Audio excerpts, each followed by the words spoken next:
وہ جو روحوں والی ولایت ہے اس کے جو سردار ہیں وہ مولا علی ہیں، وہ جو جسموں والی ولایت ہے اس کے سردار غوث پاک ہیں۔ اب ان سے آگے اور جائیں اگر تو ولایت مزید تبدیل ہوتی ہے۔ ایک تو ہو گئے نا بالواسطہ،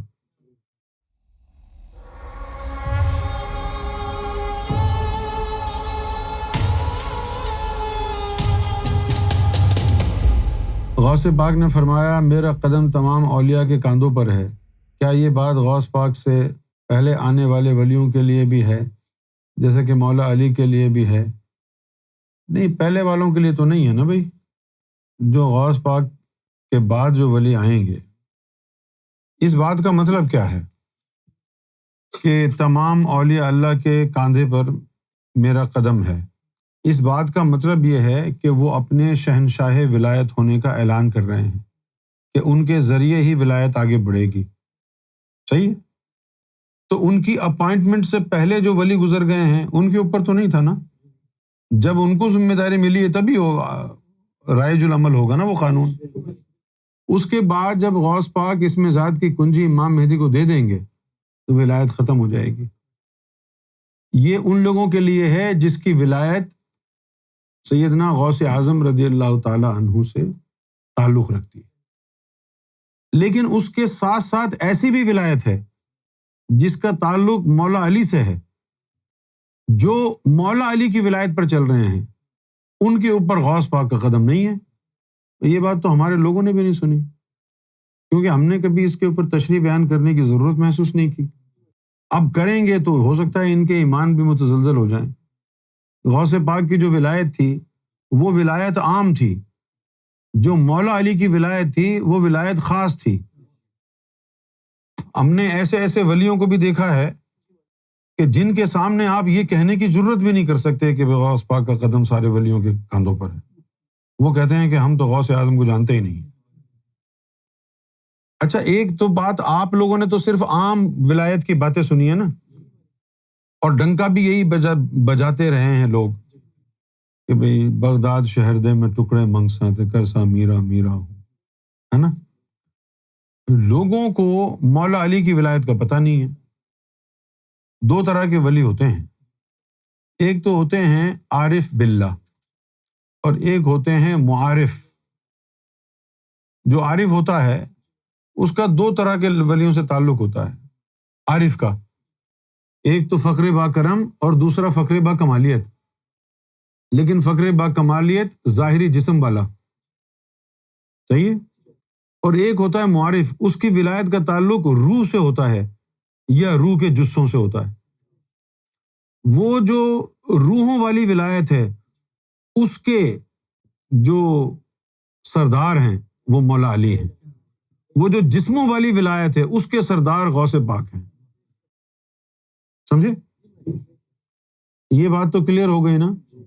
اب ان سے آگے اور جائیں اگر تو ولایت مزید تبدیل ہوتی ہے۔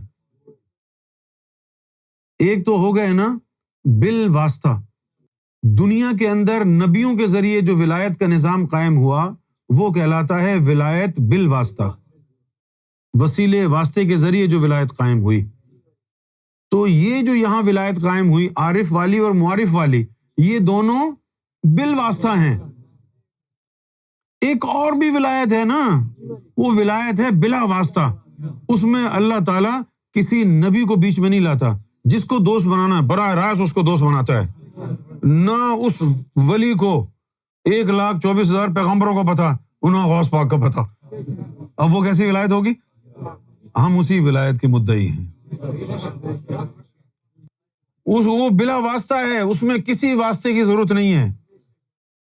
کیوں جی؟ وہ بلا واسطہ ہے۔ اب وہ ولایت کیا ہے؟ یہ ادھر والی جو ولایت ہے اس میں تو تمہارا جو قلب ہے، یہ جو تمہارا قلب ہے، بس اس کا کام ذکر وکر کرنا ہے، ذکر وکر کرنا ہے۔ یہ تمہاری نماز کو آگے پہنچانا۔ آگے کے کیا پہنچائے گا؟ یہ مخلوق ملکوت سے آگے جا ہی نہیں سکتی ہے، لیکن اس کی آواز عرش تک جاتی ہے۔ خود نہیں جا سکتی مخلوق، ملکوت سے آگے نہیں جائے گی، ٹھیک ہے، اس کی آواز عرش تک جاتی ہے۔ اور وہ جو دوسری والی ولایت ہے جس کا میں نے ذکر کیا، اس میں تیرے قلب کو جبریل بنا دیتے ہیں، اس میں وہ جبریل بن جاتا ہے۔ وہ جو ولایت ہوتی ہے وہ بڑی خاص الخاص چیز ہے، وہ بڑی خاص الخاص چیز ہے۔ اس ولایت میں کسی کو نہ سلام پڑھنا، نہ درود پڑھنا، نہ تلاوت کرنی، نہ نماز پڑھنی۔ یہ درود تو وسیلوں کو پکے کرنے کے لیے پڑھے جاتے ہیں نا، نہ اس نے منقبت پڑھنی، نہ اس نے قصیدے پڑھنے، نہ کوئی اس کا مرشد، نہ کوئی اس کا نبی، نہ کوئی اس کا شافع، کوئی بھی نہیں نا، صرف اللہ ہی ہے۔ تو اس طرح کی ولیوں میں سے ایک ولی جو ہے سرمد تھا، اور ایک ولی سندھ میں آیا، سچل سرمست۔ لوگ ابھی جانتے نہیں ہیں سچل سرمست کو، وہ اسی طرح کا ولی تھا۔ یہ جو رجال الغیب والی ولایت ہے نا، اس کے اندر ہے۔ اب غوث پاک کا کیا قدم ہوگا لال شہباز قلندر پر؟ کیوں بھائی؟ لال شہباز قلندر جیسا ہے کوئی عاشق؟ پتہ نہیں اتنا سچ ہے اس میں، لیکن ایک واقعہ ہم نے سنا ہے، یہ عشق کی اور فقر کی آپس میں بنتی نہیں ہے۔ عشق اور فقر ان کی بڑی وہ ہے، کمپیٹیبلٹی نہیں ہے۔ تو باطن میں یہ واقعہ شاید مشہور ہے کہ غوث پاک نے قلندر پاک کو کہا کہ آپ کی داڑھی نہیں ہے، مونچھیں ہیں، اور یہ مونچھیں بڑی بھی بہت ہیں، حرام ہیں۔ تو قلندر پاک نے یہ سن کے ان کو کہا کہ ذرا عرش پر دیکھو۔ تو ان نے عرش الہی پہ دیکھا تو قلندر پاک کی مونچھوں کا سایہ عرش پہ تھا۔ تو قلندر پاک نے کہا یہ حرام ہے۔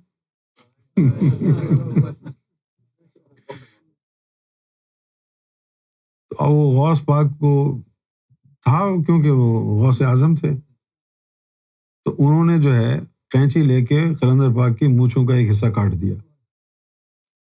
تو قلندر پاک نے کہا اب یہ کاٹ دیا ہے تو اب تمہیں اس کا خمیازہ تو بھگتنا پڑے گا۔ انہوں نے ان کی ایک اولاد کو اڑا دیا۔ نمی دانم کے آخر چوں دم دیدار میں رقصم، مگر نازم بہیں ذوقے کہ پیش یار میں رقصم۔ یہ عثمان مروندی کا کلام۔ دیدار الہی، دیدار الہی، دیدار الہی۔ دیدار الہی بھی بڑی قسم کا ہے۔ یہ لطیفہ انا کے ذریعے جن کو دیدار ہوتا ہے خواب میں، وہ کوئی اتنا خاص دیدار نہیں ہوتا، دور دور سے نظر آتا ہے، وہ چہرہ وہرہ نظر نہیں آتا ہے، نور نکل رہا ہے نا جسم سے، وہ بس نور کی وجہ سے دھندلا دھندلا نظر آتا ہے۔ صاف شکل صورت ان کو نظر آتی ہے جو مقام وصل پر ہوں، جن کے اندر یا تو طفل نوری ہو یا جثہ توفیق الہی ہو۔